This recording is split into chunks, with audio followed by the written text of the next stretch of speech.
Então, boa tarde a todos.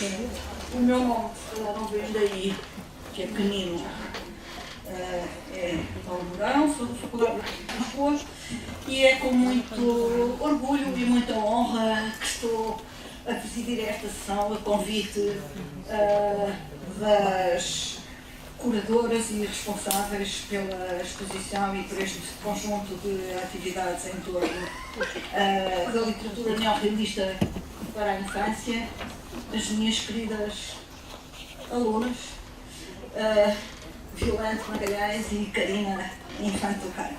E tenho ainda por cima o privilégio de presidir uma sessão sobre José Gomes Ferreira, com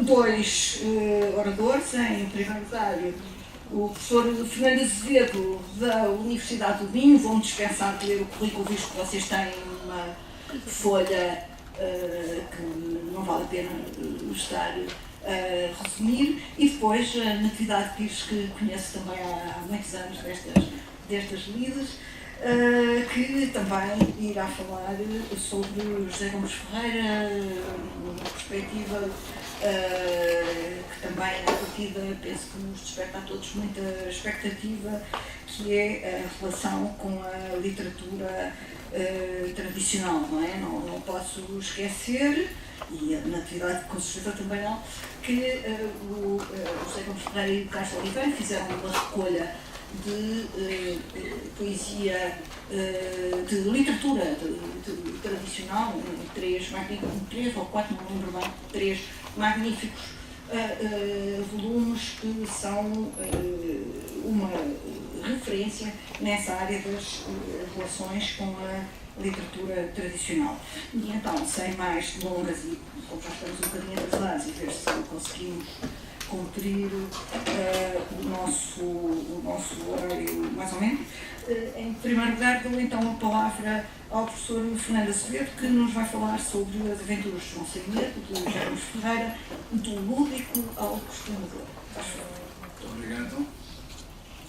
Começo por cumprimentar aqui os meus colegas aqui na mesa, cumprimentar também o público, agradecer o convite para estar presente e vamos falar um bocadinho sobre as aventuras de João Sem Medo.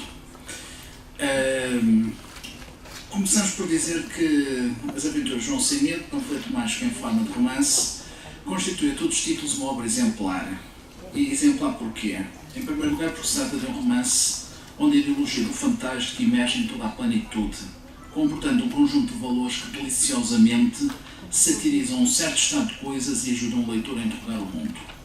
Em segundo lugar, porque se trata de uma obra que explicitamente assume essa vertente paródico-ideológica. Recordemos que o autor textual refere que se trata de um panfleto mágico em forma de romance, advocando explicitamente a sua inscrição no género panfletário. Em terceiro lugar, esta obra inscreve-se igualmente numa categoria de género específico. É um texto que foi originalmente publicado numa Gazeta Juvenil, isto é, um texto para não adultos, chamamos assim. E o facto de ser um texto para não adultos tem ali umas subtilezas, joga com uma ambiguidade que depois permitirá, de forma indireta, interrogar o mundo, chamamos assim. Quando nós abordamos esta obra, ou qualquer obra literária, nós partimos sempre do princípio, temos um conjunto de protocolos de leitura que nos orientam na leitura da obra. Um desses protocolos é o protocolo da ficcionalidade, que, como os meus amigos sabem, significa basicamente que aquilo que é dito no mundo do texto não é necessariamente uma cópia ou um espelho do mundo empírico, histórico ou factual. O que não quer dizer, porém, que aquilo que é dito no texto não mantenha relações de diálogo indireto com esse mundo empírico, histórico ou factual. Ora, este panfleto mágico em forma de romance anuncia desde logo um modo singular e inusitado de ler o mundo. Se é verdade que a sua leitura deve obedecer ao dito protocolo da ficcionalidade, o subtítulo coloca a leitura do texto sob a égide do inconformismo, exigindo uma postura ativa e interventiva do leitor para preencher os múltiplos não ditos e entreditos que concretizam a obra.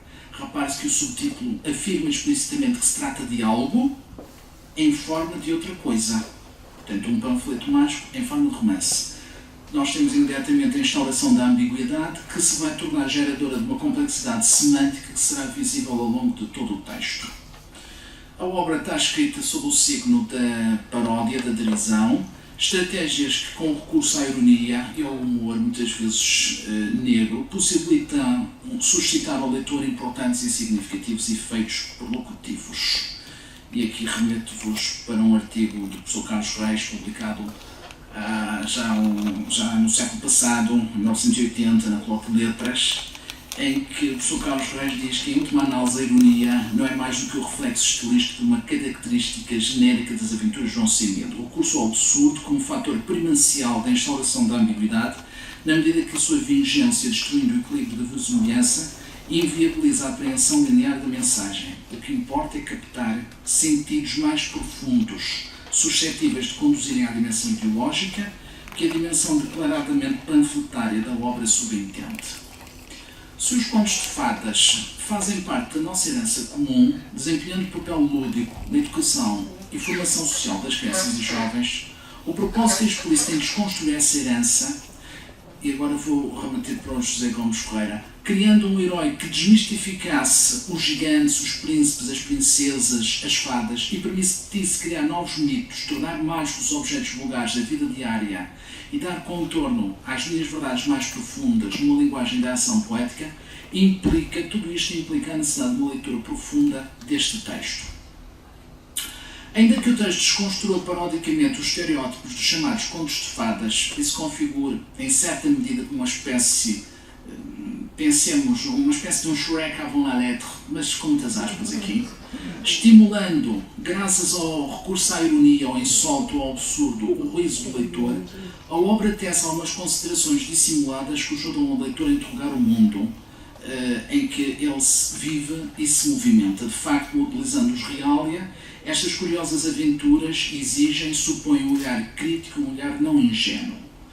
Um dos alvos privilegiados é a paródia a determinadas convenções predominantes nos chamados contos de fadas. Referimos-nos, por exemplo, à dicotomia do caminho do bem versus o caminho do mal, de que João Semedo parece ter consciência crítica, ou ao episódio da fada, elemento estereotipado que é alvo de uma paródia corrosiva. O capítulo consagrado à fada começa por evidenciar que esta é uma figura comum, e não uma figura única, uma em milhares, para posteriormente a revelar o que é profundamente artificial ao apresentar-se como uma figura travestida.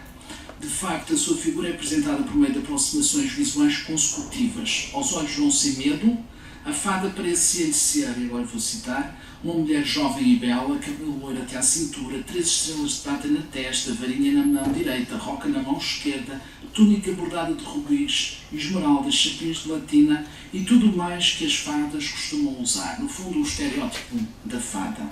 Não pode aproximar, porém, a fada revela-se um homem vestido de mulher, como se deduzia do desarrumo da cabeleira postiça à banda, no degror evidente da barba mal disfarçada por várias camadas de pó de arroz, além da maneira canhestra e irta de andar e da falta daqueles 1001 adames femininos tão difíceis de imitar pelos homens. O processo de travestir a fada opera em várias esferas. Primeiramente, mudam-se as categorias dicotomicamente oponíveis e a mulher passa a ser um homem. Posteriormente, invertem-se domínios e o fantástico torna-se mundano. A fada passa a ter uma identidade mundana. Reparem que o João Semedo, há um momento em que diz, mostra que é o bilhete de identidade. A fada passa a ter um ofício comum. Há um momento em que se diz, quando telefonaram para a repartição da terceira mágica, a requisitar uma funcionária, só me encontrava lá eu, que sou contínuo. Quando da saída de cena da personagem onírica, a narrativa já assume a fada como um contínuo, sem qualidades mágicas. Assim, uma espécie estagiária, cuja única função é de cariz utilitário e servil, o aconselhamento do caminho a seguir, de acordo com as formalidades da paz. Portanto, no fundo, aquela imagem... no fundo, se fosse hoje em dia, seria a imagem da fada do call center, da mulher do homem que trabalha no call center, mas que, enfim... Isto, obviamente, podemos aqui pensar muitas situações e articulá-las com a nossa realidade cotidiana.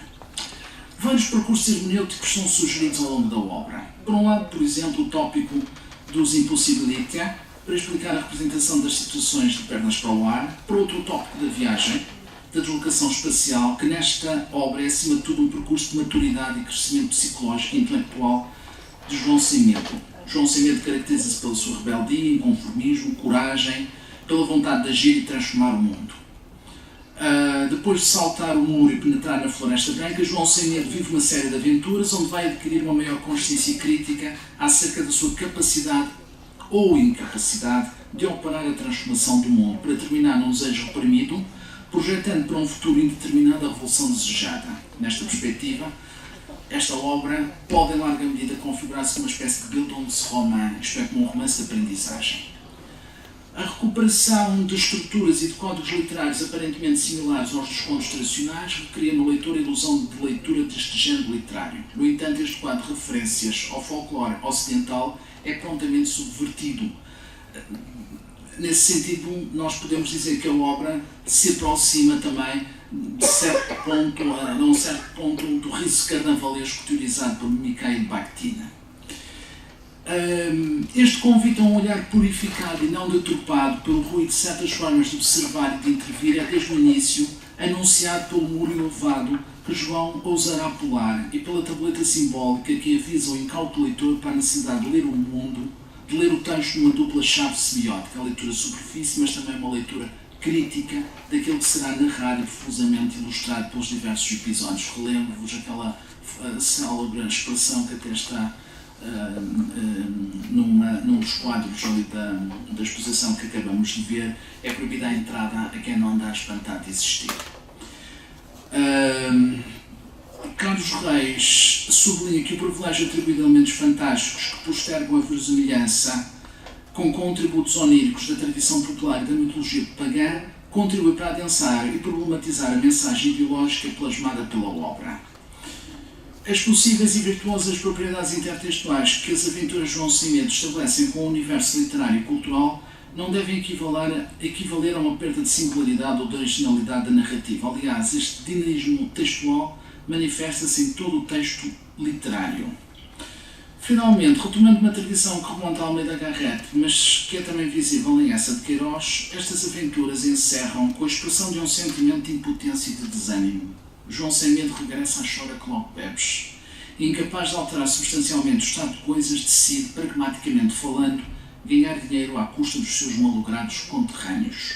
A referência à criação da fábrica de lenços de papel que lhe permite enriquecer, mais não é do que a recuperação de uma certa tradição que vê as personagens principais e a quem competiria transformar o mundo, transmutadas na figura do barão. Isto é, o assumir explícito uma crise de valores na qual o apego à materialidade e ao imediatismo acaba por encerrar um ciclo de mutações de caráter duvidoso e instável. João Sem Medo, tal como outras personagens relevantes, sob o ponto de vista simbólico, incapazes de facto em transformar o mundo, perdem a inocência, traem os seus ideais, transmutam-se na figura do burguês. Naturalmente, que lhe dá à luz das condições histórico-políticas do Portugal da época, que contextualiza a produção da obra, este sentido de frustração e de abolição dos ideais poderá sugerir uma denúncia das limitações mentais, políticas, sociais e outras, suscetível de leitura extraliterária. E aproximo das conclusões. Concluímos esta reflexão, realçando mais uma vez que estamos perante uma obra a todos os títulos singular, inscrita, de facto, no género da literatura juvenil. As aventuras de João Sem Medo demonstram-nos a relevância que a leitura destes textos tem na formação dos leitores, como seres críticos e capazes de efetuar uma leitura não ingênua do mundo, uma leitura que não é apenas para os jovens, mas que tem neles o principal destinatário, uma vez que a transformação do mundo está de facto nas suas mãos. E agora estou a olhar para esta plateia, que é maioritariamente constituída por jovens. É nas vossas mãos que está a transformação do mundo. Muito obrigado.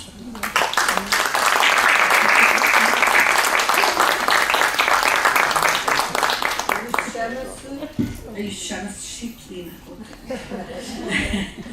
Passo então a palavra à Maria da Natividade Pires, que nos vai falar também sobre José Gomes Pereira. Para conhecerem melhor o currículo dela, recomendo igualmente a leitura do dos materiais que temos nas nossas pastas.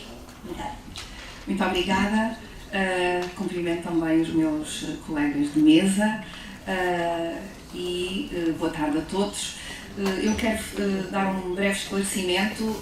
O título que têm no programa é um pouco mais abrangente em relação à intervenção que eu vou fazer, porque não vou abordar toda a obra do José Gomes Ferreira e vou também centrar nas aventuras de João Sem-Medo.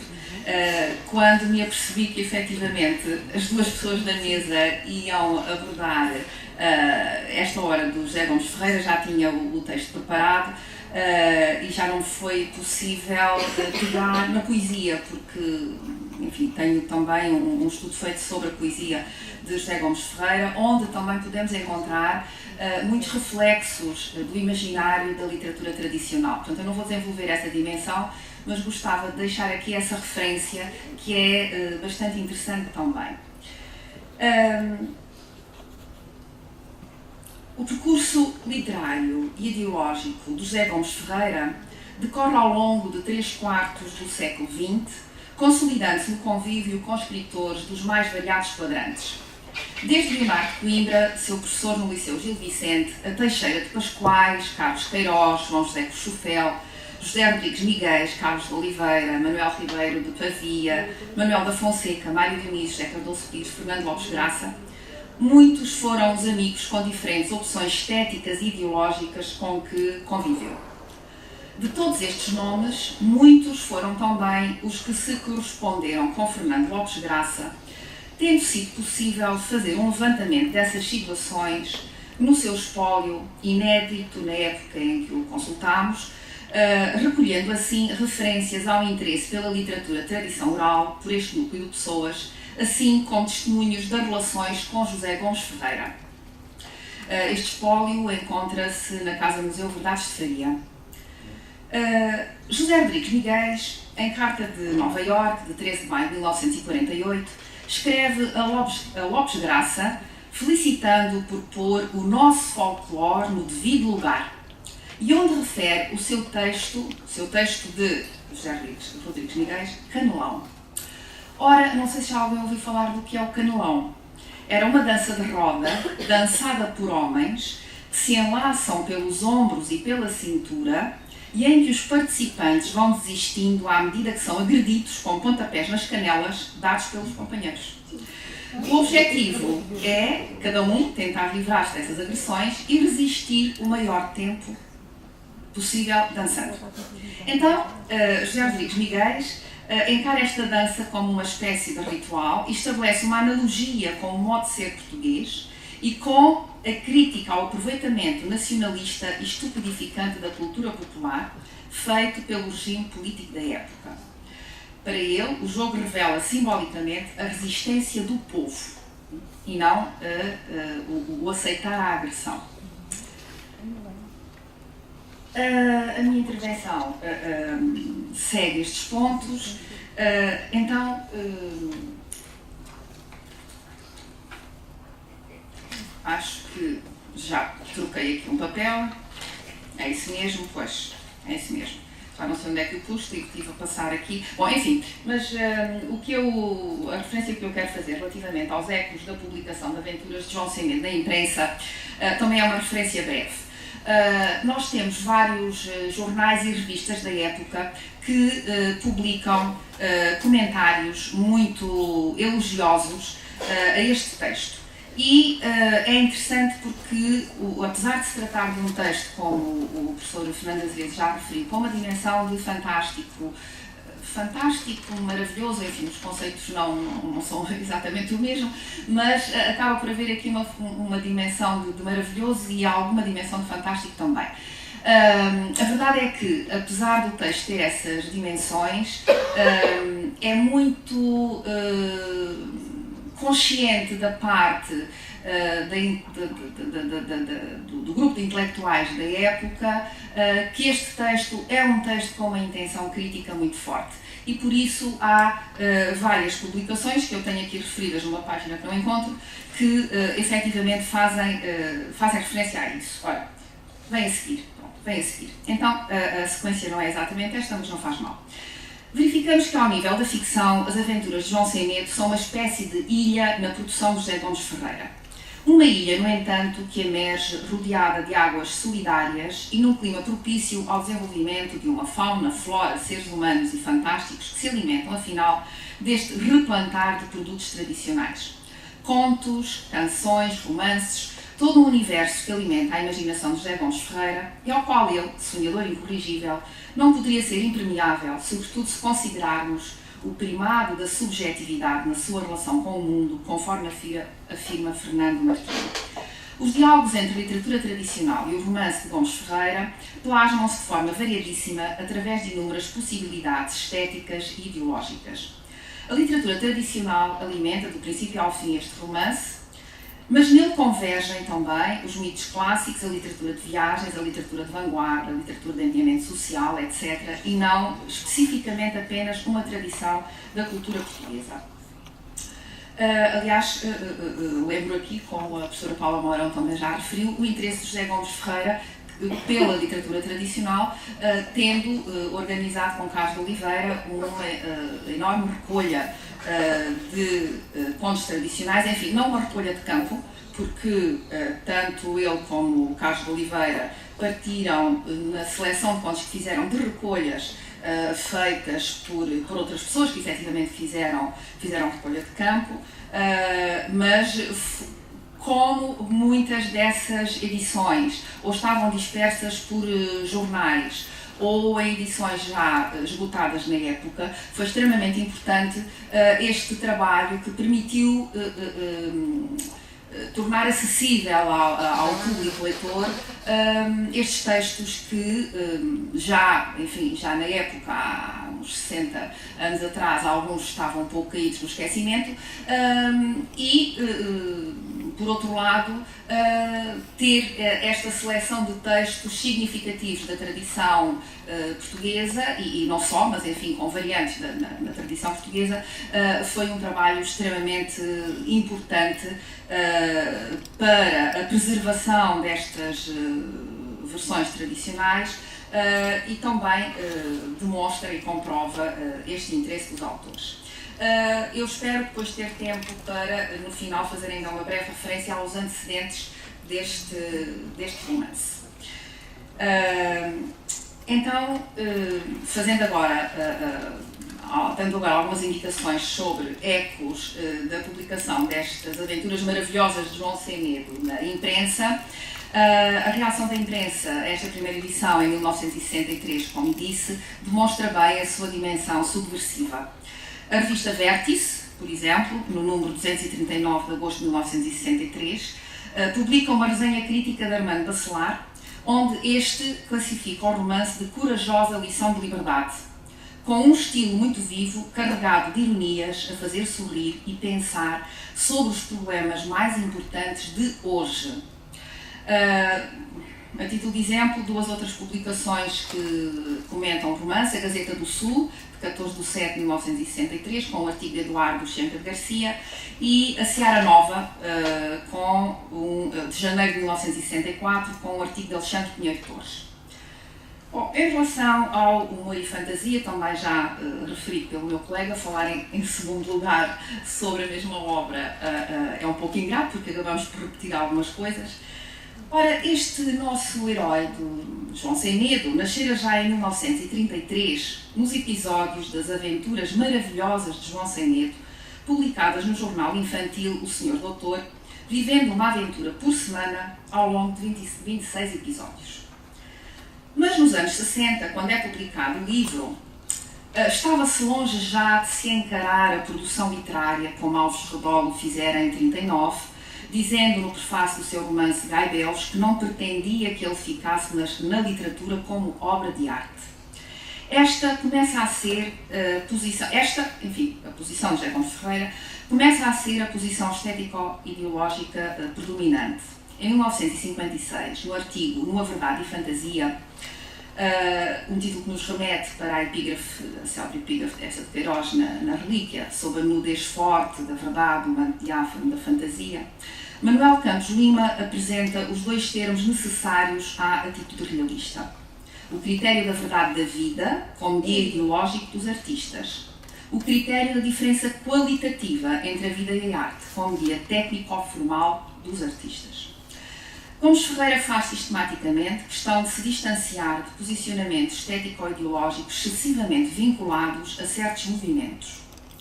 Tendo o seu poema Viver Sempre Tão Bem Cansa sido publicado em 31, na revista Presença, Gomes Ferreira qualifica, por exemplo, que nunca pertenceu à Presença, apesar de ter publicado lá, nem à Seara Nova. E, como sabem, são duas revistas que se posicionam ideologicamente em campos bastante diferentes. Nas aventuras de João Sem Medo, a intencionalidade política da alegoria concretiza-se através de uma imagética surrealista e de uma fenomenologia do fantástico postas ao serviço da desconstrução de todos os paradigmas de funcionamento sociocultural, incluindo o que contempla o universo maravilhoso dos contos de fadas. Neste romance, a imagética surrealista é posta ao serviço, sobretudo ao serviço da desmistificação e desromantização do maravilhoso infantil e adulto da burguesia. E esta é uma situação de Alexandre Pinheiro Torres. Para além de outras implicações que iremos analisar. São as dimensões mais dispares e inesperadas deste romance que nos interessa analisar para ilustrar a sua originalidade. Sendo um romance considerado para jovens e tendo o autor feito uma dedicatória para os seus dois filhos, como já foi referido, lembramos que o surrealismo, exaltando os poderes da infância, valorizava mais do que a inocência do ponto de vista moral, a ingenuidade que permite lançar um olhar novo sobre o mundo. Mas a propósito deste romance, não falaremos de um livro da inocência. A ironia nunca foi inocente e ela percorre todo o texto, fazendo parte não só da perspectiva do narrador, mas também do ponto de vista interno da personagem.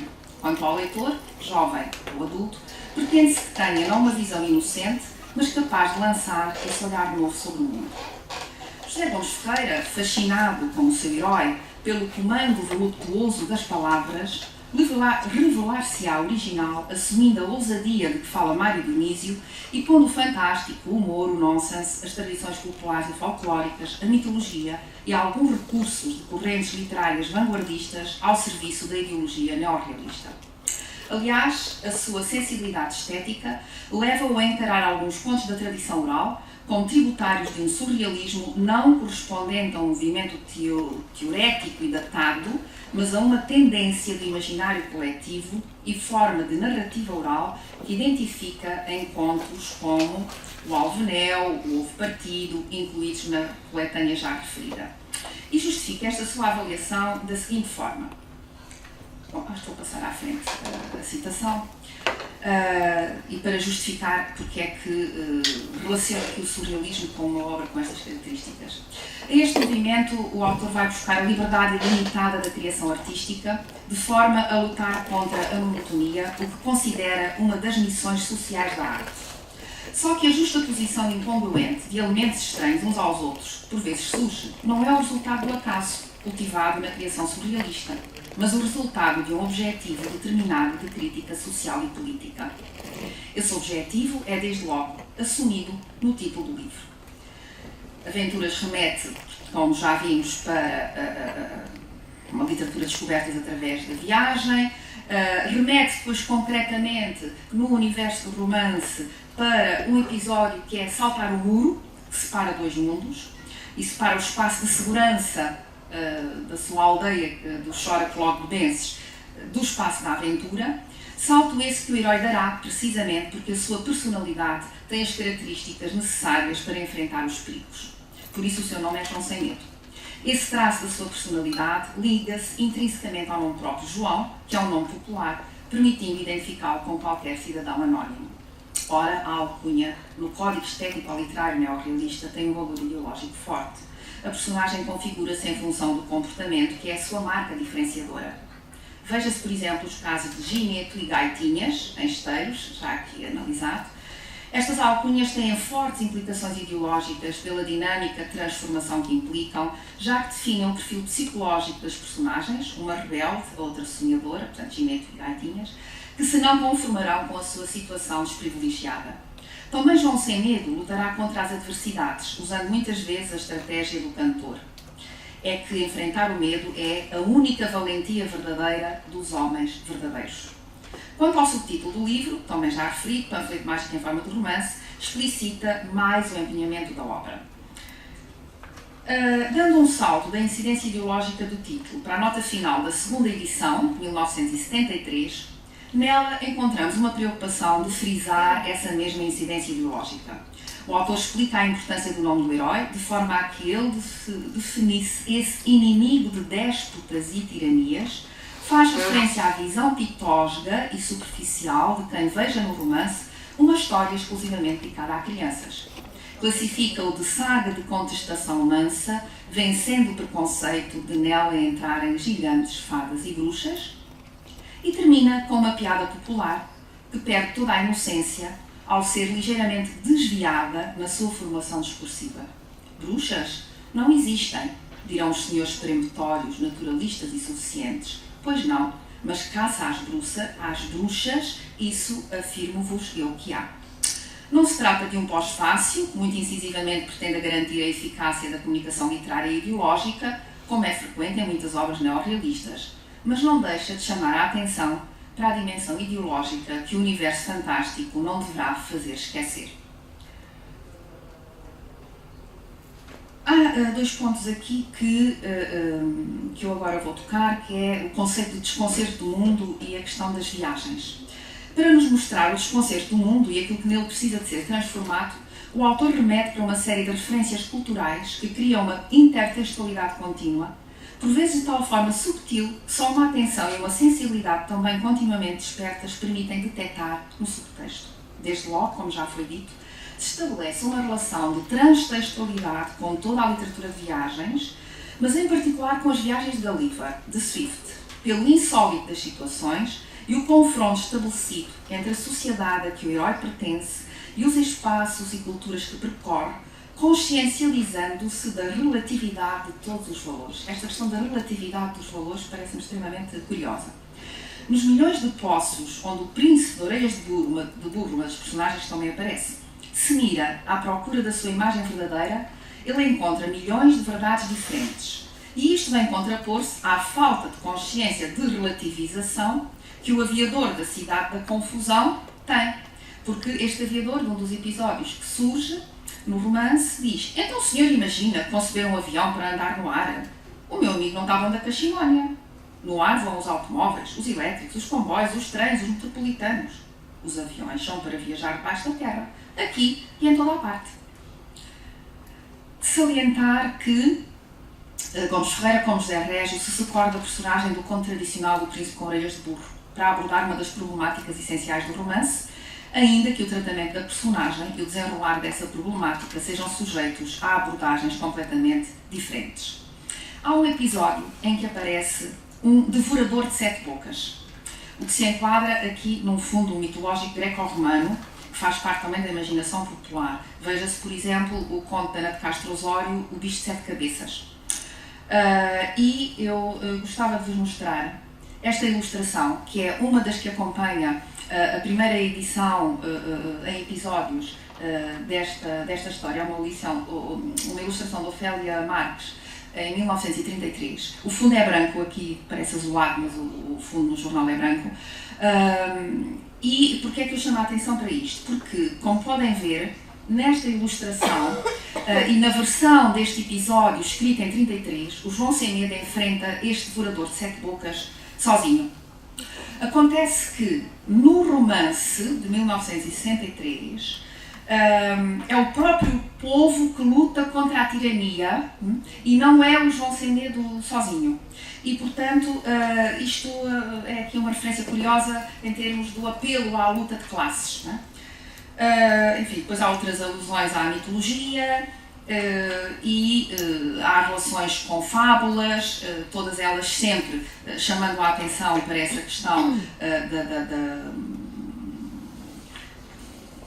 da defesa do mais fraco.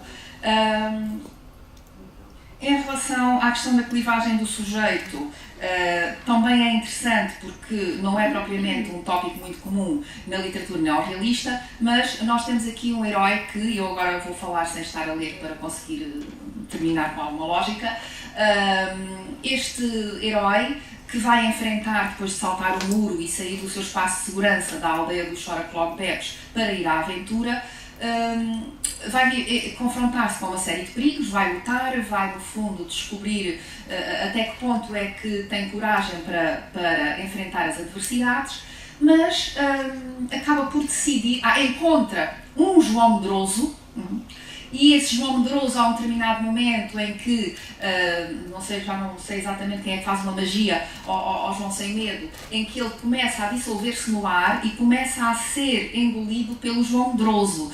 E aqui nós começamos a pensar, mas afinal onde é que está esta mensagem neorrealista da capacidade de enfrentar a luta? Não, ele depois consegue não ser engolido pelo João Medroso, e depois de todas as adversidades, ele acaba por encontrar ajuda para regressar à sua aldeia e transforma-se num vendedor. Cria uma fábrica, funda uma fábrica e decide ganhar dinheiro, ter uma vida tranquila, começa a produzir lenços, porque já que toda a gente chora tanto, ao menos ele ganha dinheiro e faz negócio.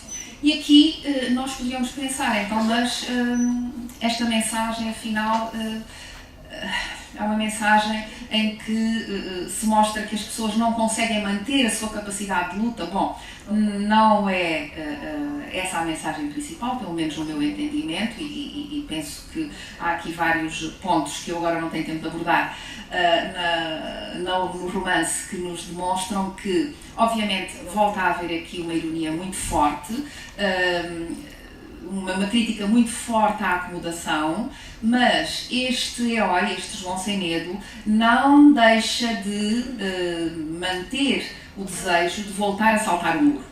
E, portanto, parece haver aqui, é na verdade um herói que, neste momento, quase que o podemos considerar um anti-herói, porque não consegue depois manter a sua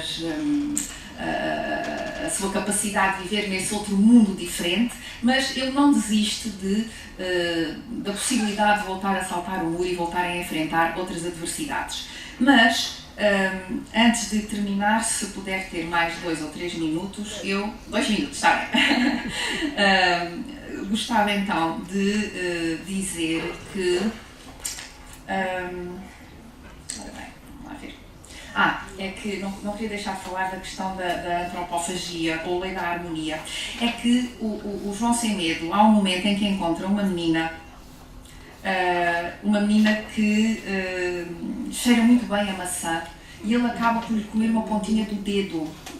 E há aqui coisas realmente que nos deixam um pouco com alguma estranheza, não é? Ele come a pontinha do dedo, mas entretanto antes, também, quando encontrou uma pessoa que estava a morrer de fome e de sede, não é? Deixa que essa pessoa coma uma perna dele próprio, ou um braço, uma perna ou um braço dele próprio. Há aqui, na verdade, uma entrega da personagem a várias situações que não nos permitem de forma nenhuma vincular este texto a um modelo estrito de mensagem pura e simplesmente de crítica social e de intervenção ideológica, mas também acaba por ter aqui umas dimensões de partilha muito intensas, porque ele dá-se a comer a si próprio, não é? Depois parece haver aqui quase que alguma tendência de antropofagia quando também come o dedo da menina, mas tudo isto tem que ver, no fundo, com uma interligação entre todos os seres, entre todas as dimensões da vida, em que parece haver uma possibilidade de interligação, de união, de partilha, de entendimento em todos os contextos, em todas as situações, como se fosse possível chegar quase ao mundo perfeito, apesar deste voltar à igreja, à aldeia dos Choraclogbebenses, não é? E desculpem esta última parte da minha intervenção, porque foi assim um bocadinho apressada, com as referências um pouco misturadas, mas depois, se necessário, eu posso explicar melhor. Eu peço desculpa. Os dois têm esta função de rainha de copas do Lewis Carroll, não é? Corta-lhe a cabeça, mas a seguir prometo que não iria comer a cabeça da natividade. Duas comunicações sobre uma obra riquíssima que espero que já toda a gente tenha lido e que, se não leu, fique agora com vontade de ler. É um livro absolutamente extraordinário, como toda a obra do José Gomes Ferreira, mas este é um livro muito especial. Se tiverem perguntas ou comentários ou qualquer outra coisa, façam-me favor. Enquanto pensam, eu perguntava já uma coisa ao Fernando, porque disse, num certo ponto, que havia uma relação com aquela conformação, não é, do barão em burguês no final dos Viagens da Minha Terra, mas disse que também havia uma relação com essa Queiroz. Podia explicitar um bocadinho só? No fundo, é uma figura que acaba por ser recorrente, mas em alguns contextos, dessa situação do conformismo, do vamos acomodar-nos, perante as adversidades vamos acomodar-nos. Eu concordo ali com aquilo que a Natividade também afirmou, porém, nas aventuras João Sem Medo, este João, que decide enriquecer montando tal fábrica para vender lenços de papel, já que toda a gente passava a vida a chorar, então vamos ganhar dinheiro, vamos ter aqui uma visão avant la lettre. Para que ele estava a pensar nisso? Para que estava a pensar se deveria verbalizar ou não essa expressão. E tive algum cuidado aí a... Pronto. Mas o João Sem Medo continua a dizer, mesmo no final, um dia isto será possível. Agora, infelizmente, dados o contexto, e aí fazemos a tal leitura extraliterária, ou podemos eventualmente fazer a tal leitura extraliterária, agora não é possível. Mas no futuro, e aí temos uma diferença em relação aos outros que, de facto, aí o João Sem Medo mantém essa vertente revolucionária. Ele é, de facto, um João Sem Medo, uma personagem capaz de transformar o mundo. Ou, pelo menos, acredita firmemente na capacidade de transformar o mundo. E temos aqui um grupo de jovens nesta assistência. É a voz que compete a transformação do mundo. Estamos aqui para vos ajudar nessa transformação.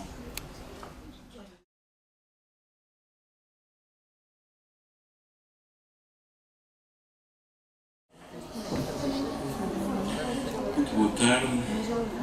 Concederam-me o privilégio de fazer parte desta mesa e de ser interveniente neste projeto Miúdos, Vida às Mãos Cheias, a infância no neorrealismo português. Falando do lado da história, do lado da pedagogia, do lado da memória, sinto-me fora e sinto-me dentro deste tema e dentro desta atmosfera. Visitando-a e acompanhando um pouco todo o trabalho de criação desta exposição, eu subo cada dia procurando e encontrando situações novas, quadros novos, olhares diferentes. Agrada-me muito caminhar como se estivesse a fazer um passeio e logo na subida da escada encontrar um binómio, como que uma oposição entre um grupo de neorrealistas, crianças, recordando as suas memórias, finalmente mostrando parte da sua infância, e logo de imediato o contraste do grupo A Seita da Arvaz, de quem eles tanto encontraram vida, alento e matéria para trabalho. Carlos de Oliveira dá-nos aqui um cruzamento interessantíssimo sobre isso. Se a gente não conseguisse entrar e prosseguir a exposição, entrava na diagonal e ia encontrar de facto o descoberto que esses neorrealistas fizeram sobre a infância, com manuscritos, com grafismos deste lado. Mas não. As curadoras da exposição quiseram fazer-nos demorar, quiseram fazer-nos perceber 30 anos, 40 anos de infância em Portugal. Quiseram fazer-nos perceber como, olhando este mural que está nas costas exatamente da seita de Arras, nos dá uma infância dos anos 30, com uma taxa de mortalidade pesadíssima, já para a Europa no tempo, muito denunciada por médicos, pela profilaxia, pelas enfermeiras, pelo serviço social já de uma saúde pública, mas uma mortalidade acentuadíssima em relação à Europa, e algumas fotografias de época com crianças transportando irmãos, 30, 40 anos depois, uma infância completamente convertida em sujeito, e sujeito até já de uma indústria publicitária, de uma indústria de consumo, de uma indústria de banda desenhada. Portanto, aquele périplo, aquele cronograma leva-nos a parar cada 5 anos, cada 10 anos, com matematologia. E à esquerda vamos começando a perceber as estruturas de mudança. A escola, logo após uma literatura, no meio uma discussão à volta da temática da infância, e continuando vamos encontrar já uma outra atmosfera de figuração da infância. Infância figurada em fotografia, retratos dos esteiros como foram narrados e como foram convertidos em obra. Nas traseiras a música, na sequência os manuscritos, logo após uma visita à infância que põe as crianças de hoje completamente perdidas com as crianças de ontem, o peão, o jogo, o arco, os berlindes, e, portanto, esta transversalidade da infância. E no meio, uma infância dada pela escultura, dada pela pintura, dada por um terreno comum, um chão comum que é o átrio onde qualquer visitante para conversar e volta ali. Nas traseiras daquele biombo, Carlos de Oliveira a despedir-se de uma infância. Se queres uma infância, reinventa. A palavra, eu não tenho comigo o cartaz, é muito bonito, onde nos diz que a infância é a busca permanente de nós próprios, é um reinventar. Desce-se a escada, em frente, as crianças irem para a praia. Um grande infinito que se abre. Então, este passeio, dado por uma certa arquitetura espacial, é qualquer coisa que eu comecei a tentar entender melhor também como historiador. E não podia deixar muito de começar esta mesa, pedindo desculpa ao professor António por antecipar-me algumas das minhas palavras. O que é que me cabe? Cabe-me uma grata oportunidade de agradecer às curadoras, de agradecer ao museu, de reconhecer quanto à volta dos neorrealistas nós temos de trabalhar a memória da escola, a memória da educação, a memória da infância, a memória do país, de uma sociedade que se reinventou em tão pouco tempo, e trazer também testemunhos estrangeiros. Antónia, uma professora de Espanha que está a fazer uma investigação internacional, já foi bolseira em Paris e é agora bolseira da Fundação para a Ciência em Portugal, e trabalha a literatura nos currículos escolares, nos manuais escolares em Espanha, França, Portugal e, se a saúde der e o dinheiro também, Itália. E, portanto, António vai falar-nos agora de um autor espanhol, Miguel Hernández, coetâneo dos nossos neorrealistas, coetâneo de Garcia Lorca, e que, curiosamente, chega muito tarde a Portugal.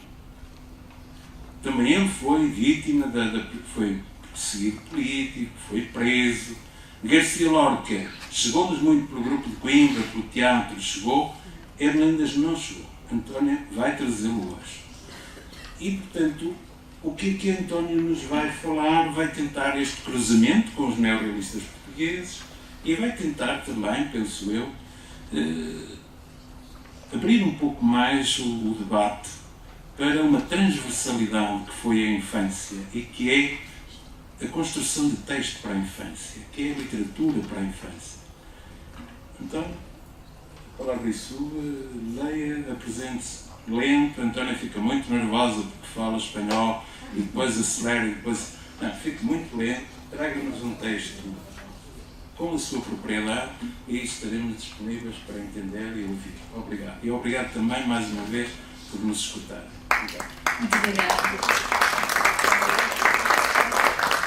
En primer lugar, yo también me sumo, voy a intentar hablar muy devagarinho en español, y en primer lugar, yo también me sumo a esos agradecimientos que acaba de hacer el profesor Justino Magallanes, a las profesoras Violante Magallanes y Karina Infante do Carmo, por la invitación para estar hoy aquí y poder hablarles del poeta español Miguel Hernández.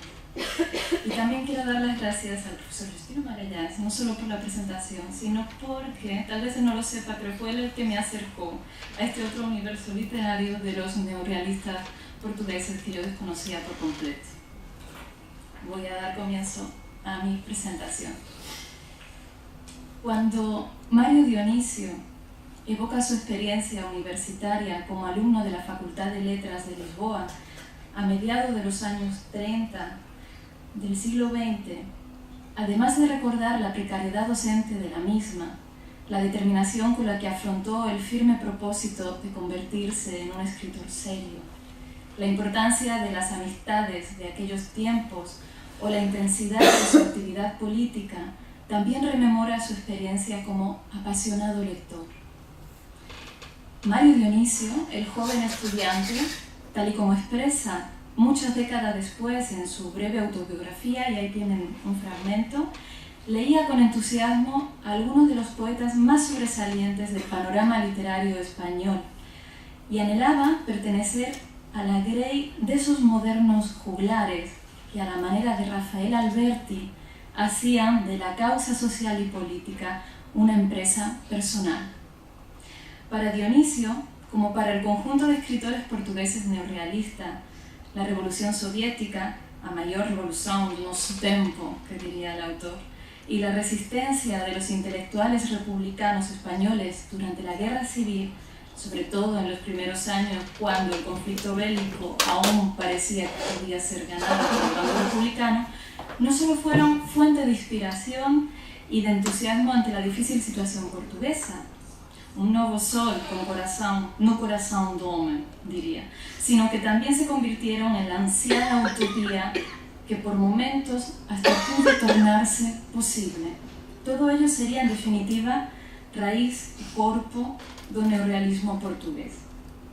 El conflicto español, que se colaba en la capital portuguesa a través de la radio, a guerra de España aquí ao lado, vivida día a día e hora a hora con o ouvido colado aos aparellos de TCF, y a través de las pocas publicaciones que de manera más o menos clandestina pudieron ir coleccionando los interesados, entró, como escribiría José Gomes Ferreira, en a memoria das palabras ou gosto de falar de mim, en forma de tempestade pelas casas dos poetas dentro, partiu as vidraças das janelas, barreou a inspiração livresca, tomou conta das palavras.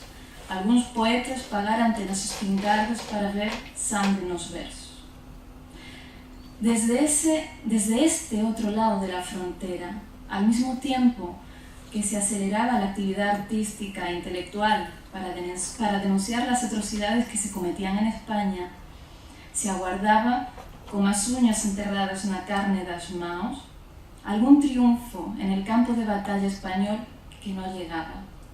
El grupo de escritores portugueses pegaba el oído al aparato, leía lo que con cuentagotas caía en sus manos y luchaba con la única arma que tenían a su alcance.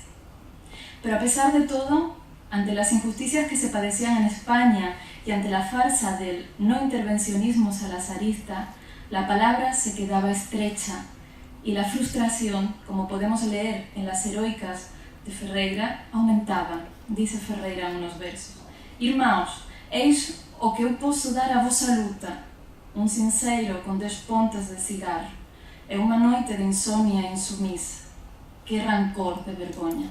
Disculpen mi terrible portugués. Si Alberti, el poeta activista gaditano que recitaba versos a la resistencia para defender la legalidad de la Segunda República Española en el Madrid asediado por las tropas franquistas, hacía soñar a los poetas portugueses, Y si el fusilamiento de Federico García Lorca, con su consecuente mitificación como poeta del pueblo, símbolo y héroe de las izquierdas oprimidas, que habría que desmontar también, si eso inflamaba la escritura comprometida de los artistas e intelectuales de este país vecino, que no cesaron de dedicarle versos y homenajes, podríamos suponer, tan solo por un instante, el revuelo que habría causado entre el grupo de escritores neorrealistas un más amplio y un mejor conocimiento de la escritura de Miguel Hernández y su feroz compromiso. Aquel otro poeta de sangre y corazón, como lo definen algunos, el genial epígono, según Dámaso Alonso, de lo que conocemos como generación del 27, o uno de los máximos exponentes, según otros estudiosos, de la generación del 36, cantará la guerra desde la guerra misma como si fuera viento del pueblo. Fue condenado a muerte por su actividad cultural y política. Algunos de sus amigos más influyentes, como Cosío, intercedieron ante el ministro Sánchez Maza para conseguir trocar la condena por 30 años de reclusión. Si el gobierno franquista le concedió el indulto, lo hizo porque temía que la nueva muerte represiva de otro poeta redoblase los efectos negativos internacionalmente para su régimen político, que ya produjo el asesinato del granadino, de Lorca. No obstante, fuera como fuese, el poeta orihuelano murió en la enfermería de la prisión de Alicante poco tiempo después. Si bien es cierto que los escritores españoles ocuparon un lugar relevante en la formación artística de los neorrealistas portugueses por aquellos años, muestra de ello son las publicaciones que se conservan en sus bibliotecas personales de algunos de sus integrantes o los diferentes artículos publicados, por ejemplo, en la revista Vértice. También es cierto que la vertiginosa trayectoria de Miguel Hernández parece no tener demasiado eco entre estos intelectuales y artistas portugueses. Y yo me pregunto por qué. Tal vez porque era mucha su juventud y porque el poeta tan solo había publicado 2 poemarios cuando España se ve sorprendida por la guerra civil.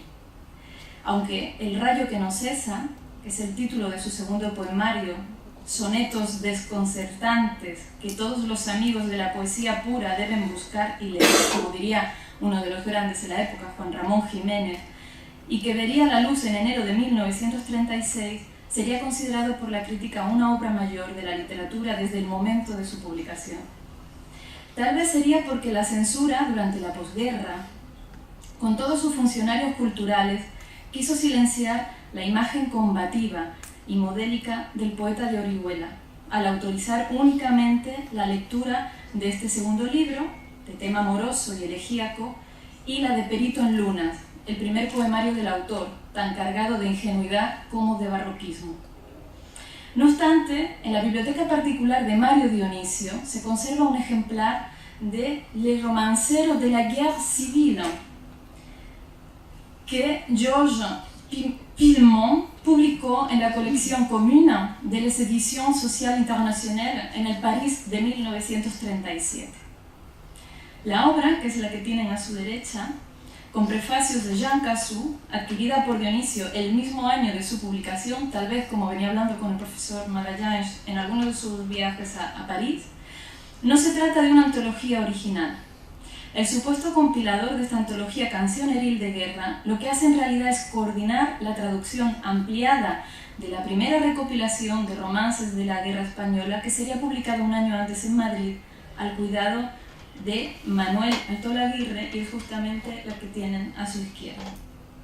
Estos romances de la guerra escritos por Altolaguirre, Varela, Alexandre, uno de los lectores frecuentes de Dionisio, Alberti, otros de los lectores también asiduos por parte de Dionisio, Dieste, García Luque, Pla y Beltrán, Prados, Miguel Hernández, Boda, Aparicio, Serrano Plaja, Gaya, Beltrán, Ruanova y Quiroga Pla, que aparecieron inicialmente en las páginas de una revista española que se llamaba El Mono Azul, que era el órgano de la Alianza de Intelectuales Antifascistas, fueron compuestos por esos jóvenes poetas que, en palabras del prologuista, avant ces événements s'adonnaient, comme leurs confrères européens, à de pures spéculations et que, con el estallido de la tragedia, ces mêmes poètes, lancés dans la mêlée et quelques sons sous l'uniforme du milicien, s'entraient, vibrèrent, aimaient la voix populaire et nationale.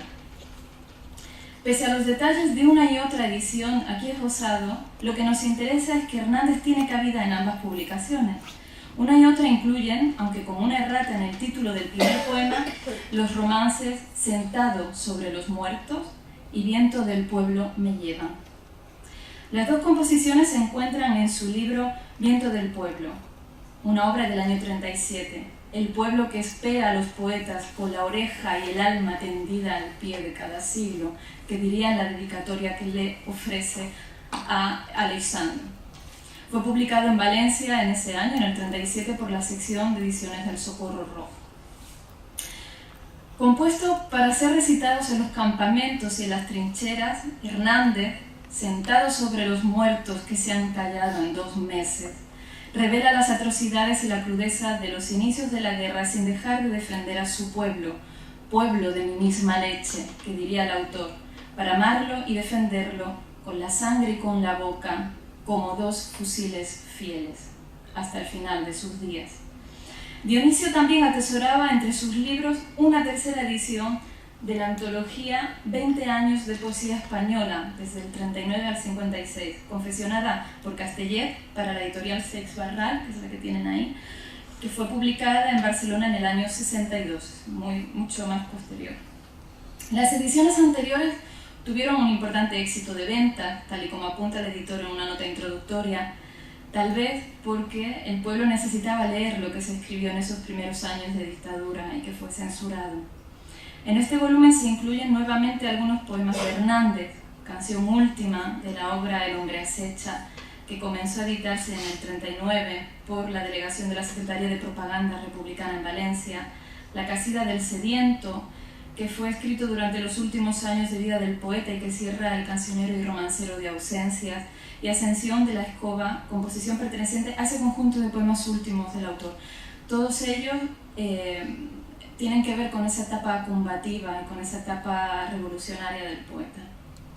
Probablemente el Hernández que leyeron los neorrealistas portugueses, tanto íntima como colectivamente en aquellas vivísimas reuniones o seminarios donde compartían libros y experiencias, fue un Hernández mínimo. Tal vez la recepción de su poesía tuviera mejor fortuna en la generación siguiente de estos artistas portugueses. Tal vez habría que continuar consultando todos esos espolios personales, esas bibliotecas personales que se conservan para ver lo que encontramos y seguir tratando de establecer algún tipo de conclusiones.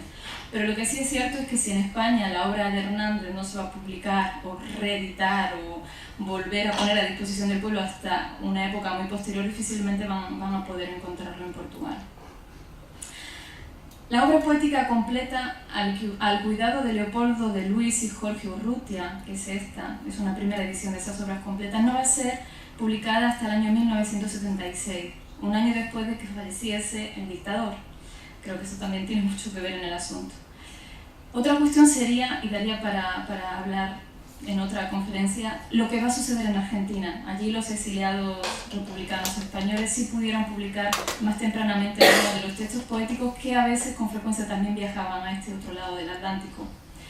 En Portugal, la primera traducción de unos cuantos de poemas de Hernández se llevaría a cabo con motivo de la antología de poesía española contemporánea que compiló, tradujo, prologó y anotó José Bento, y que sería publicada por Asirio y Albín en diciembre de 1985.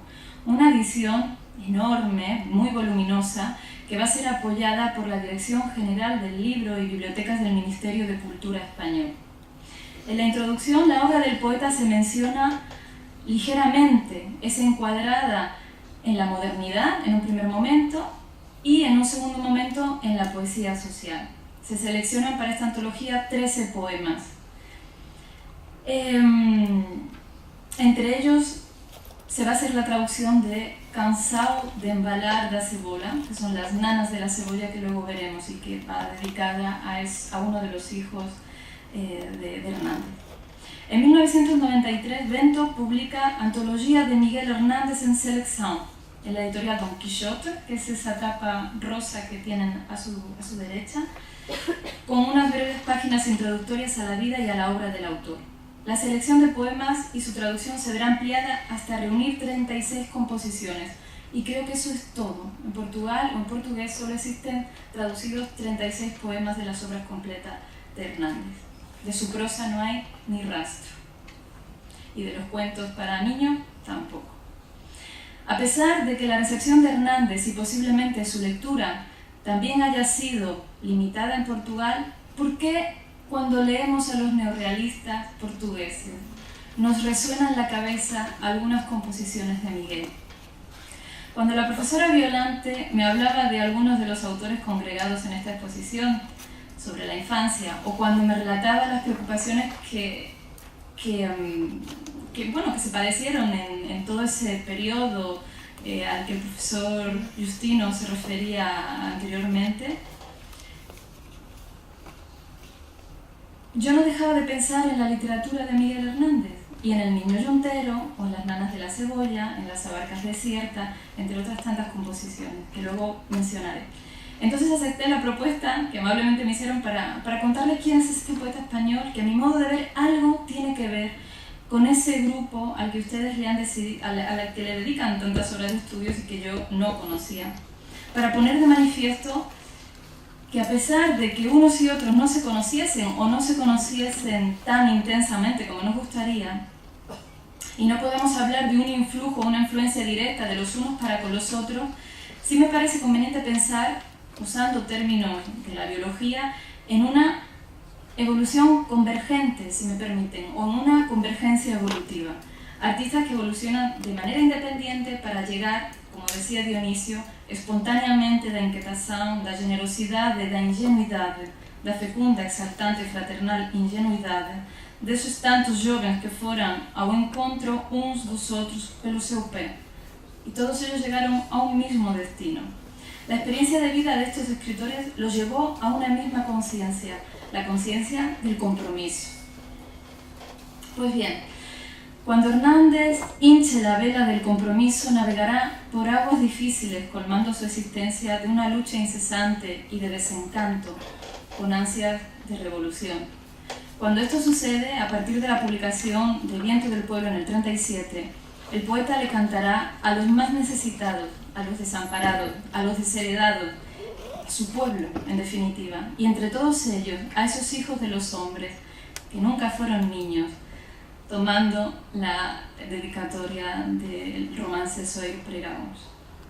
Tanto la prosa como el verso de Hernández revelan su conciencia y traslucen el compromiso feroz que se ha ido delineando en él desde el momento en que ha decidido dejar de mentirse, como dicen algunos estudiosos, y de traicionar los orígenes de clase, poner su voz de tierra al servicio del pueblo. Cuando Hernández habla sobre la infancia y lo hace, voy para atrás, para adelante, ahora, y lo hace desde dos perspectivas, desde la que le confiere su propia experiencia como hijo de una familia modesta que vivía en una pequeña ciudad de provincia y que subsistía gracias a la agricultura y al comercio del ganado lanar, o desde su experiencia personal como padre de 2 hijos. La prosa dedicada al niño Flores, de la que les pongo un fragmento, con tintes de folletín naturalista y con una dicción derivada del modernismo regionalista, es un texto temprano dentro de la obra hernandiana, está elaborada desde la tragedia y el dramatismo.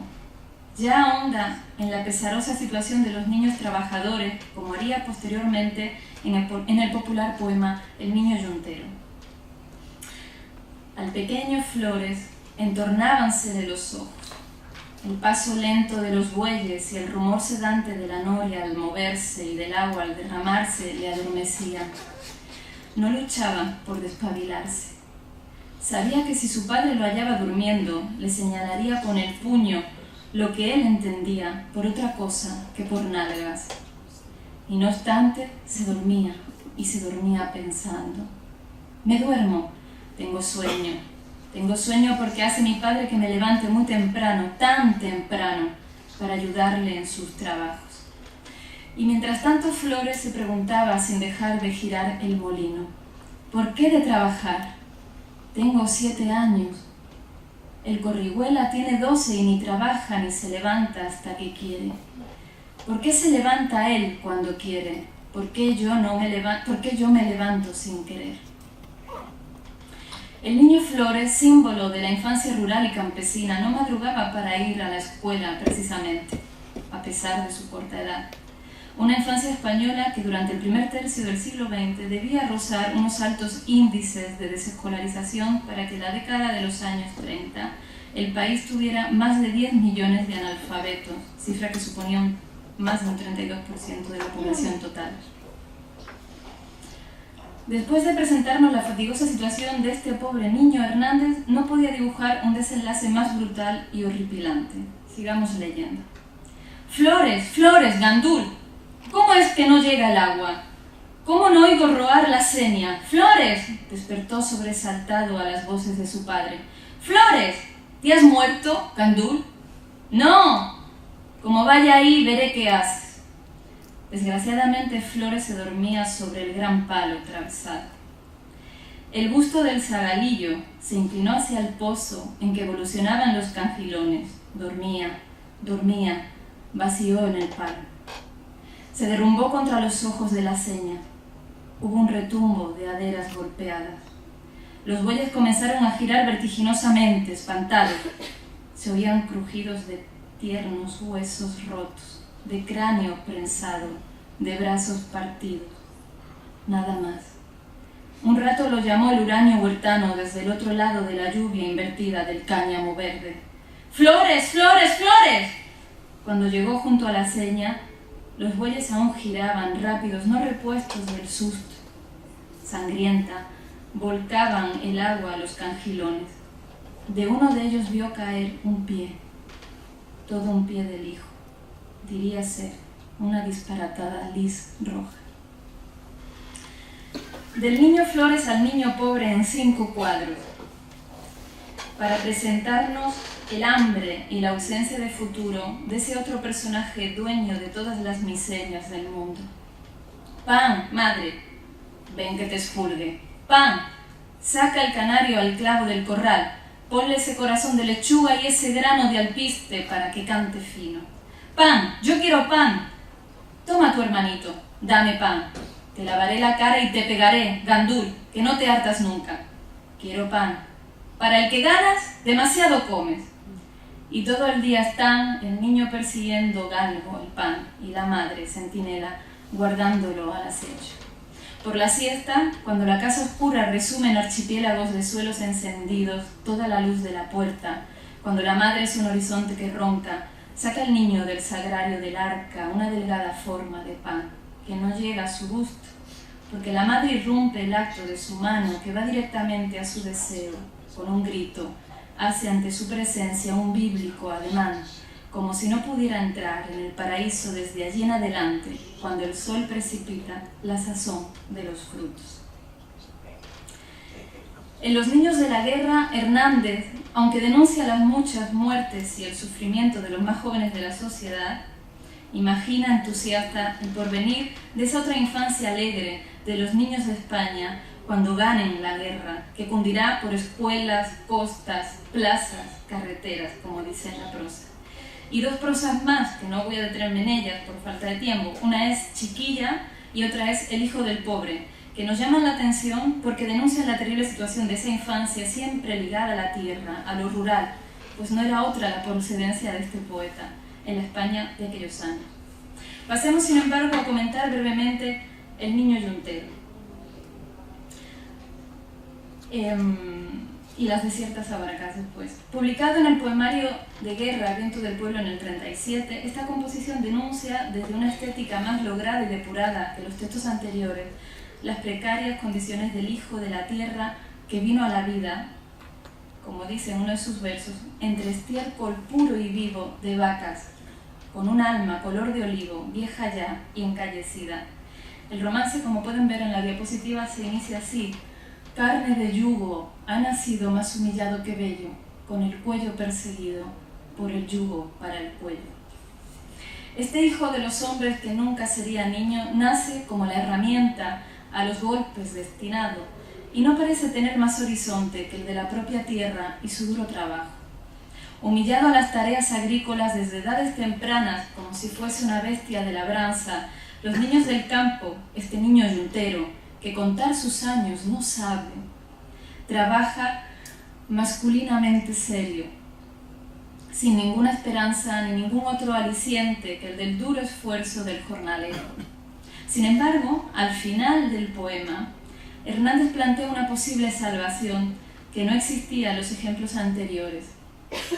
El martillo que salga del corazón de los hombres jornaleros podría redimir a este niño del yugo del trabajo precoz, porque solo ellos conocían las penalidades por las que la infancia condenada atravesaba, porque solo ellos tenían la conciencia de clase suficiente para poner fin a la explotación. En el poema Las desiertas abarcas, que no lo tengo en la diapositiva, pero voy a pasar por él rápidamente, Miguel relata la esperanza del niño que por el 5 de enero cada enero ponía sus zapatillas de niño cabrero con la candorosa ilusión infantil de encontrar algún presente por la señalada festividad en el calendario español. Una esperanza que se transfiguraba en decepción nada más clarear el día al encontrar las alpargatas completamente vacías y rotas. Un niño que nunca tuvo presente, ni tan siquiera zapatos, ni tampoco palabras delicadas. Una infancia cubierta, a pesar de la ingenuidad del infante, de penas y cabras. El segundo grupo de composiciones sobre la infancia de Miguel Hernández está directamente relacionado, como decíamos hace unos minutos, con la experiencia del hijo, de los hijos, de Bagarín. Experiencia que tiene que ver tanto con la vida como con la muerte, por el hecho de que el primero de sus dos hijos muriese prematuramente, en menos de un año. Tiene que ver, como decíamos, con su ejercicio de paternidad desde la privación de libertad que va a sufrir después de la guerra. Estaba en la diapositiva que puse con esa cronología abreviada, pero por paradojas del destino, Hernández, después de entrar una primera vez en la prisión, va a ser libertado porque se confundieron con su expediente y entonces él trata de atravesar la frontera portuguesa para no ser apresado nuevamente, pero la mala suerte de que creo que la ciudad o la aldea, no sé, se llama Amora, puede ser. Allí va a ser detenido por la PIDE y devuelto a la Guardia Civil Española y nunca más volverá a gozar de libertad, ¿no? Entonces, bueno, volviendo a este poemario, ¿no? A ese cancionero romancero de ausencia que va a ser el último poemario que él no llega a ordenar porque no tiene tiempo, pero va a ser el último poemario que piensa y termina antes de morir.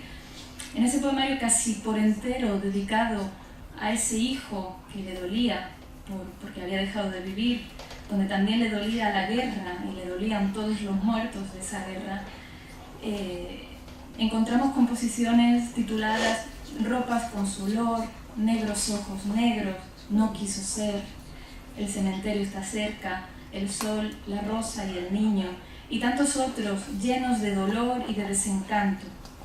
Hernández se refugia en este caso en un verso corto, en la sobriedad y en las imágenes precisas para cantar la esencia de las cosas. Es una especie de copla y de canción, de romance ligero y hondo al mismo tiempo. Pues bien, en este poemario, como decíamos, no ordenado por su autor, se incluye la más triste canción de cuna de la literatura española. Para nosotros, canción de cuna es lo que para ustedes es Cansao de embalar. Son unas coplillas que el padre compuso a Manuel después de que recibiera una carta de la madre en la que le contaba que tan solo tenía para comer pan y cebolla. Como ven, hemos tenido la suerte de que este va a ser uno de los pocos poemas traducidos por José Bento, y no sé si les apetece o si tenemos tiempo de que lo lea en español o que pase por encima en algunas estrofas. ¿Qué opinan? No me queda mucho para terminar. ¿Sí? Tan pronto, vamos. En español, claro. La cebolla es escarcha cerrada y pobre, escarcha de tus días y de mis noches, hambre de cebolla, hielo negro y escarcha grande y redonda. En la cuna del hambre mi niño estaba, con sangre de cebolla se amamantaba, pero tu sangre, escarchada de azúcar, cebolla y hambre. Una mujer morena resuelta en luna se derrama hilo a hilo sobre la cuna. Ríete, niño, que te tragas la luna cuando es preciso. Alondra de mi casa, ríete mucho. Es tu risa en los ojos, la luz del mundo. Ríete tanto, que en el alma, al oírte, bata el espanto. Bata el espacio, perdón. Tu risa me hace libre, me pone alas. Soledades me quita, cárcel me arranca. Boca de vuelo, corazón que en tus labios relampaguea. Es tu risa la espada más victoriosa, vencedor de las flores y las alondras, rival del sol, porvenir de mis huesos y de mi amor. La carne aleteante, súbito el párpado y el niño como nunca coloreado. Cuánto jilguero se remonta, aletea desde tu cuerpo. Desperté de ser niño, nunca despiertes. Triste llevo la boca, ríete siempre, siempre en la cuna, defendiendo la risa pluma por pluma. Ser de vuelo tan alto, tan extendido, que tu carne parece cielo cernido. Si yo pudiera remontarme al origen de tu carrera. Al octavo mes ríes con 5 azahares, con 5 diminutas ferocidades, con 5 dientes como 5 jazmines adolescentes. Frontera de los besos serán mañana, cuando en la dentadura sientas un arma, sientas un fuego correr dientes abajo hincando el centro. Vuela niño en la doble luna del pecho, él triste de cebolla, tú satisfecho. No te derrumbes, no sepas lo que pasa, ni lo que ocurre. En este otro grupo de textos que ahora quería presentarles muy brevemente para la infancia, y que, si me permiten, como no tengo diapositiva porque no puedo escanear, voy a pasar.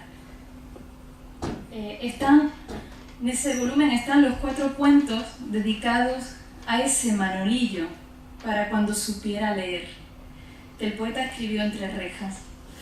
Los títulos de esos cuentos son El potro oscuro, El conejito, un hogar en el árbol y La gatita mancha y El ovillo rojo. Los 2 primeros ya se publicaron en el año 88. Existe además un 5º cuento que no está recogido ahí, titulado El gorrión y el prisionero, que quedaría inconcluso. Todos ellos son un gesto de amor de un padre a su hijo en un tiempo oscuro, en el que era demasiado difícil pensar en la esperanza, una esperanza que Hernández encontraría en su descendiente, en la prolongación de la vida que a él ya le faltaba. En ese cuento inconcluso encontramos una descripción de la infancia desamparada, a la que hoy y mañana le dedicamos nuestra atención, llena de bellas imágenes y metáforas, porque como ven la prosa de Hernández es una prosa tremendamente poética. Con una de las imágenes es con la que quería ir concluyendo, justamente de ese cuento inconcluso. Para Hernández esos niños no son sino aquellos pajarillos comunes, vulgares. En español se llama gorrión, no sé exactamente qué nombre tienen esos pájaros en portugués. Sí, es un pardal. Sí, los pájaros que habitualmente están en la calle. Y él hace una descripción de esos meninos de los arrabales, de las plazas, del campo, de las calles, y dice así al inicio de ese cuento inconcluso: los gorriones son los niños del aire, la chiquillería de los arrabales, plazas y plazuelas del espacio. Son el pueblo pobre, la masa trabajadora que ha de resolver a diario, de un modo heroico, el problema de la existencia. Su lucha por existir en la luz, por llenar de píos y revuelos el silencio torvo del mundo, es una lucha alegre, decidida, irrenunciable. Ellos llegan por conquistar la migaja de pan necesaria a lugares donde ningún otro pájaro llega. Se les ve en los rincones más apartados, se les oye en todas partes. Corren todos los riesgos y peligros con la gracia y la seguridad que su infancia perpetua les ha dado. Niños que, como los diferentes personajillos del Potro Oscuro, el niño y la niña, el perro blanco, la gatita negra y la ardilla gris, soñaban con la gran ciudad del sueño, donde no hay pena ni dolor, que diría en el cuento.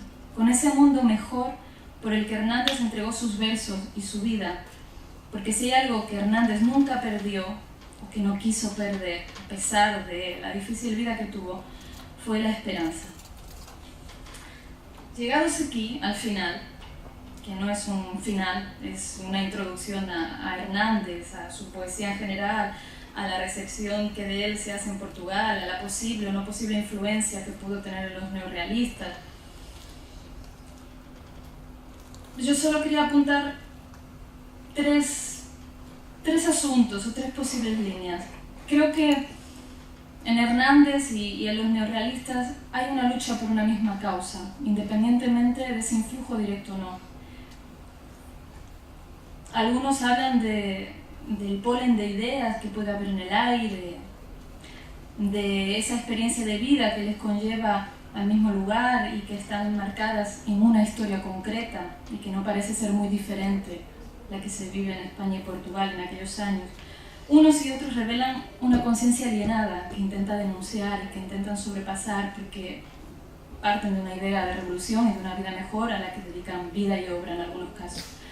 Y esos tres puntos conclusivos, que no son conclusivos porque esto era simplemente un esbozo y una introducción a la obra de este poeta, tienen que ver con estos asuntos. Por un lado, esta aproximación me ha permitido ver desde este otro lado de la frontera la recepción que se hace de escritores de la generación del 27, que va a ser la coetánea a estos primeros neorrealistas, y ver, por ejemplo, el gran, ¿cómo llamarlo? La gran construcción que se hace en torno a Lorca, desde un punto de vista absolutamente heroico, que habría que desmontar porque incluso me parece exagerada en algunos puntos, y la poca relevancia que tienen estos otros autores, ¿no? Por otro lado, creo que es necesario trazar estos puentes entre estos dos países vecinos y hermanos, y me parece pertinente volver a repasar esos espolios personales, esas bibliotecas personales, para ver exactamente qué ejemplares circulan. Y en un último lugar, o en el primero de todos, ver por ejemplo la recepción que van a tener estos autores en el canon literario escolar. El caso de Hernández va a ser bastante sorprendente porque, censurado por el gobierno franquista, él no va a comenzar a entrar en los manuales escolares o en la escuela hasta bien entrados los años 70. Y eso es todo. Muchas gracias por la atención.